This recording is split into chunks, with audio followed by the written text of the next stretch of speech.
छत्रपती संभाजीनगर जिल्ह्यात खतांचा तुटवडा निर्माण होऊ नये यासाठी प्रशासन सतर्क झालंय। प्रमाणापेक्षा जास्त खत साठवणूक आणि बेकायदेशीर विक्री रोखण्यासाठी जिल्हाधिकारी विनय गौडा जीसी यांनी टास्क फोर्स स्थापन करण्याचे निर्देश दिलेत।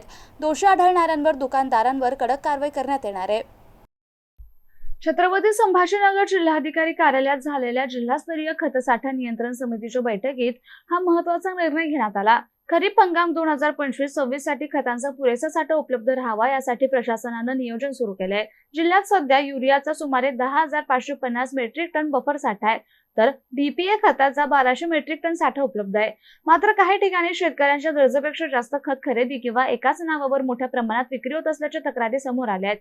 या पार्श्वभूमीवर दुकानदार आणि ग्राहकांची तपासणी करण्यासाठी विशेष टास्क फोर्स तयार करण्यात येणार असून तपासणीत दोषी आढळल्यास परवाना रद्द करून विक्रीवर बंदी घालण्याचा इशाराही प्रशासनानं दिलाय। तसेच कृषी विभागाने पोलीस प्रशासनाच्या मदतीने कारवाई करावी, तसेच शेतकऱ्यांच्या नोंदीनुसार खत खरेदीची पडताळणी करावी असेही निर्देश देण्यात आले आहेत।